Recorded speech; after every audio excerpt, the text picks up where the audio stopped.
Hi everyone, Deborah Eckerling here, author of 52 Secrets for Goal Setting and Goal Getting. And I'm really excited to introduce my book to the world, but even more so, the people in the book. And I have with me Patrick J. Adams, who was kind enough to share, I believe, what was a really personal to him for his own experience in the book. So, Patrick, first of all, thank you for being part of 52 Secrets. Of course, my pleasure. Thanks for having me. And for the one or two people who might not know who you are by name, why don't you introduce yourself? Hi, I'm Patrick Adams. I'm sure there's lots more people that don't know me by name.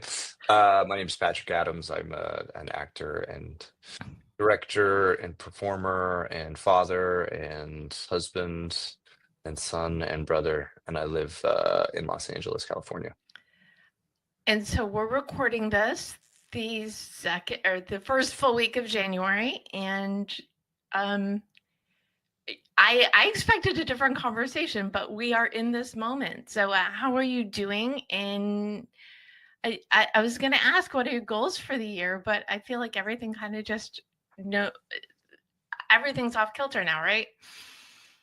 Yeah, I mean yesterday was supposed to be a very different day. Yesterday, my wife Troyan was going to premiere a new television show, and so 2 days ago we were getting ready to making plans to go to the premiere, and we assumed we'd wake up yesterday and start getting ready and getting dressed and get the hair and makeup done for her and go to a big fancy premiere of her new show. That's like what yesterday was supposed to be, and that was the summation of a lot of goals, of professional goals, of months of work, and then the universe proves that it always just has the different plan for you, and you got to roll with it. And we woke up to obviously a completely different world. In Los Angeles was on fire, and we had to evacuate, and our house had no power, and suddenly our priorities completely shifted. And we were luckily able to get out and be safe, and make sure that our kids were in a place where they were safe. Well, I'm very happy to hear that because I'm in West LA, so I'm on the cusp. So I've Mhm. not, fortunately, had to evacuate, but the world's going to change again, our world, but there's going to be impact everywhere, I think. It just feels like that's the name of the game at the moment. Like you can make all the plans you want, and really, you're just gonna have to be really good at adapting. Plans are great, goals are great, but also be quick on your feet because the ground beneath you can shift instantly. Well, in your goal guide, a roadmap for setting, planning, and achieving your goals came out 5 years ago, like now. So 6 weeks before the pandemic and the world experienced change by circumstance. And this new book, 52 Secrets for Goal Setting and Goal Getting, will be out January 28th. And it's really like a menu of inspiration and action items that people can take. So I think now we're more fluid than we were 5 years ago because I don't want to say better at change, but I feel like adapting is now the name of the game, right? As you were I saying. think you can't safely assume that the world's gonna look the way it looks today tomorrow. Like I think we've all got used to that through the process of COVID alone. Like, oh, well, the things that I just assume are going to be in place might not necessarily be there. So in the book, yours is the first secret. You talk about how knowing what you don't want is as important as knowing what lights you up, which I love, by the way. Um, how can people use that in the moment that we're in right now? Mm, I wish I had a good, clean answer for that. Look, when we were deciding whether or not to leave our house, we weren't in an evacuation just now. We had to decide what was right for us in that moment. We did not want to leave our home. We never want to leave our home. But we decided very quickly what we didn't want, which was unbreathable air and fear of not knowing kind of what the next thing was going to be. Um, and so I don't know, in a moment of furious turmoil, it was just like a quick calculation of like, this doesn't feel good. I don't like, I have no control over what was going to happen yesterday, much like the rest of my life. I have no real control over exactly how this is going to go, but I do have control over sort of setting a clear boundary of like what's acceptable to my immediate environment. And we had the luxury and ability to pack a car and just get out.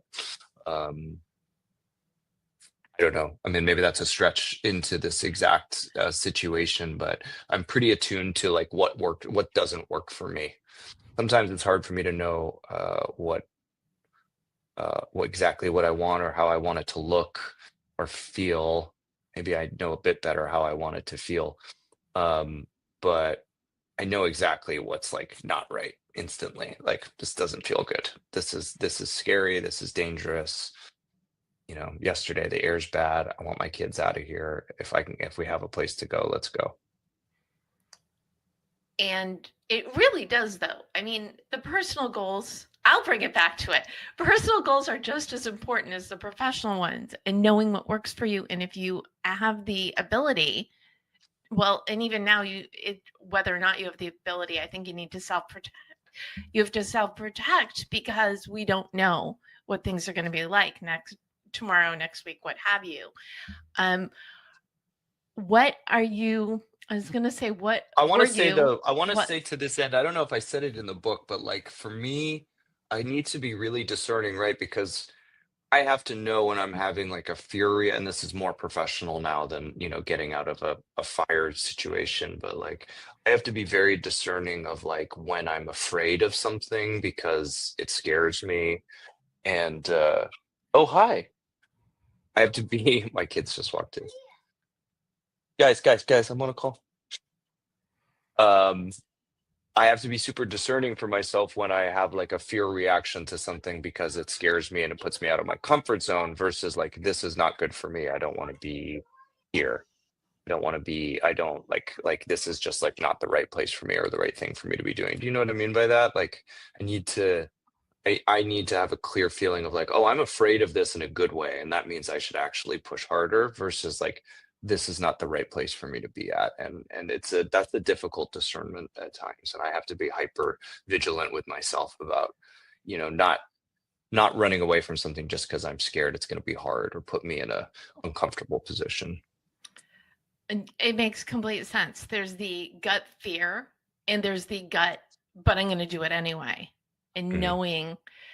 knowing your path, and even if you don't know your exact future, but knowing the Hmm. path that's right for you, I think is what helps you in And figuring knowing that's out. not always going to be comfortable, and knowing that's like not always just going to be like pure joy. Like I understand that a lot of the things in life that end up being the most sort of miraculous come through like really hard work and discomfort and pushing yourself past your comfort zone. Um, so, sometimes I use those as benchmarks, like, ooh, this scares me. Probably a good sign that I should be doing this. But then there's the moments of like, this just does not feel right. This is not for me. I am in the wrong room. I'm in the wrong place. I am with the wrong people. These are, this is not where I belong. I love the distinction. It's the red Hmm. flag versus the green light. Hmm. Hmm. And we know, Or the even if yellow, we can, maybe. Maybe it's maybe the it's the yellow light. yellow. It's the like, I have to ask myself the question do I proceed or not? Green lights are great. When you get a green light and you're like, oh, I know I'm on the right path. This is great. It's that yellow. Oh, I don't know. I don't know if this is for me or not. I have to figure it out. I have to do some investigation. Yes. Do I hit the gas or do I slam on the brakes? Yeah, exactly. That's a really Yeah, good yeah, one. yeah. So fires aside, what are you doing now that you're really excited about? What was your big Mhm. win from last year? It was one of the busiest professional years of my life, to be honest. I came off two major projects that I just finished that took me away from home for most of the year, and then a few little ones in the middle. So it was one of the things I've always wanted for my career, which is it's hard to do in this business, is to stay busy and be on one thing and to kind of know, oh my God, there's another thing and there's another thing and there's momentum. A lot of times, you're lucky to get one job every year, a couple of years, and then you have a big downtime. That's at least what I've been used to. So I'm coming off a very, very momentous, busy year. That at the moment I'm very excited about those projects and hope to see them, come out and be successful and people really respond to them. But for me now, I'm excited for the flip side of that, which is being a dad, and being with my kids, and especially after what's happened the last few days, it's just cemented that like I have to balance my professional hunger and ambition with investing in my life as a father and a husband, because one doesn't exist without the other. And being that far away from home for the year, while it's been exciting professionally, has been very, very difficult. And yeah, it's been difficult personally. So that's what I'm excited about now. Um, and I'm sort of on the lookout for what's next professionally. One of the things that I just did this year will hopefully get another chance to do that, but that wouldn't be again until next summer. So I'm in that lovely sort of creative place where I get to be with my family and figure out what I'm excited about doing, which, a number of hobbies. I love to take pictures and, dive into photography again, be in my house. That's always a fun creative project for us. So yeah, that's where I'm at now. I'm kind of in refill mode. It takes a lot when you go out into the world and do these jobs. So I've got to like fill up the bucket with life and love and fatherhood and then see what's next for me. Well, that's the definition of balance. It's nice when you could have it like simultaneously, but the Hmm. fact that you have on time and off time or downtime and uptime is probably really good too. If you could future cast to a year from now, what do you want to Mm. be celebrating? Um,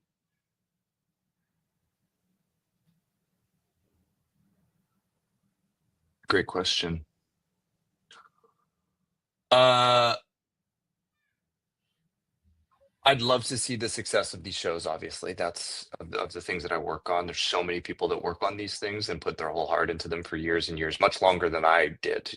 People who develop them and bring them. So I'd love to see all that hard work and faith and commitment and time and energy be rewarded, just with people enjoying it and it's stimulating the right kind of conversation. uh but again, like my goals feel personal now. I'd love to celebrate feeling like a great dad. I'd love to celebrate feeling like a attentive husband and friend. I'd love to celebrate good health. When I'm busy, my health goes off cliff.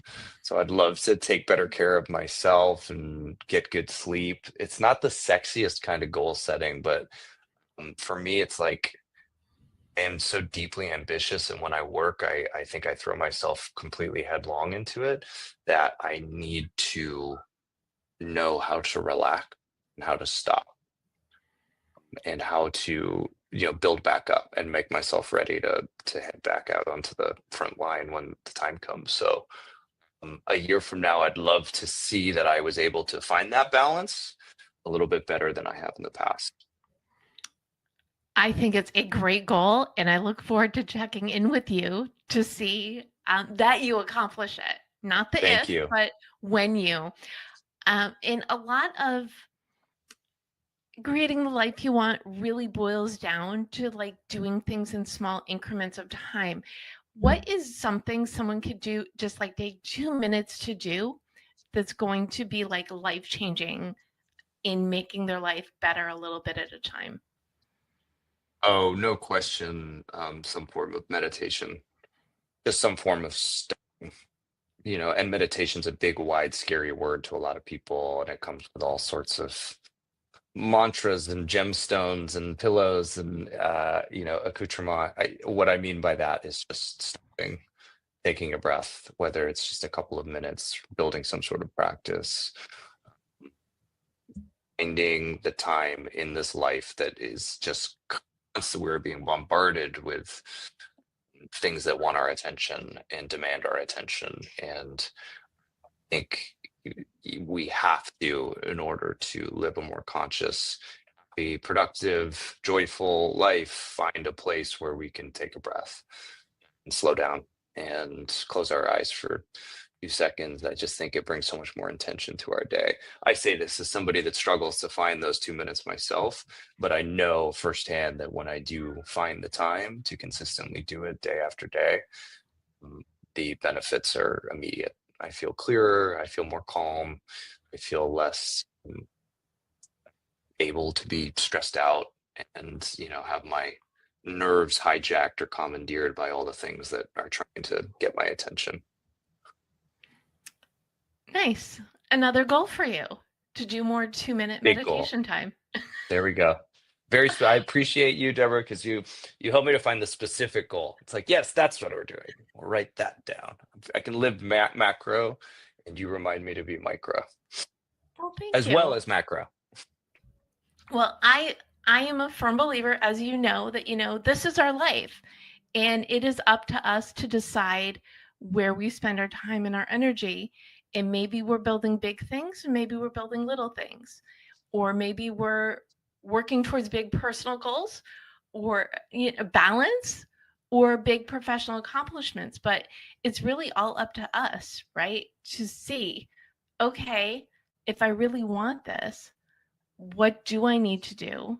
And then in times like now, what can I do while I'm waiting for the literal dust to settle and can ramp up again? That's great.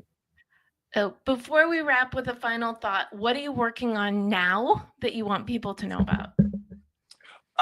Well, I just shot this year something, a Netflix series about Lockerbie, which was a terrorist event in the 80s. Pan Am Flight 103 was blown up over Scotland, and it was a horrific event. It was the worst terrorist event compared to 9/11 against American citizens.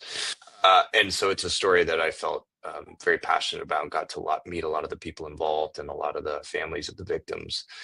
So I was honored to be a part of that, and I'm excited to be able to share it with people, and make sure that that story continues to be told. And then I went to go work on a new Taylor Sheridan show, who's just a force to be reckoned with. He's obviously enjoying a run of success and work that's sort of unparalleled. So it was wonderful to step into that world and just bear witness to it and play a small part in it. And I think it's a really beautiful story that with just a group of just actors, that I was so lucky to be a part of. So I'm very excited to share that. It's moving into sharing mode after a year of working mode, which I'm excited to do.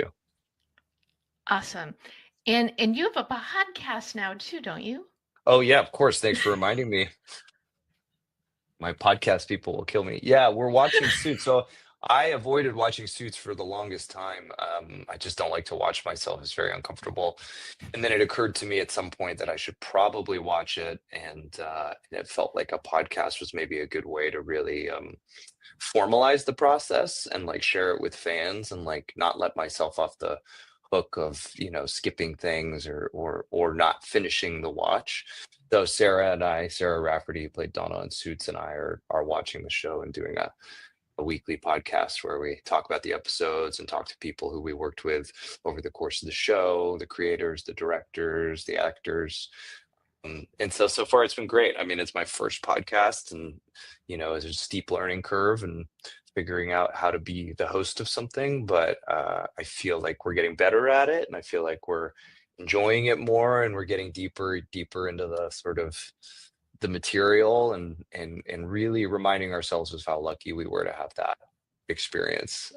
Such a beautiful thing to have done, and you're doing it so quickly when you're in the thick of it, that now we have the time to take a breath and like actually almost find more gratitude than we had a chance to while we were shooting it.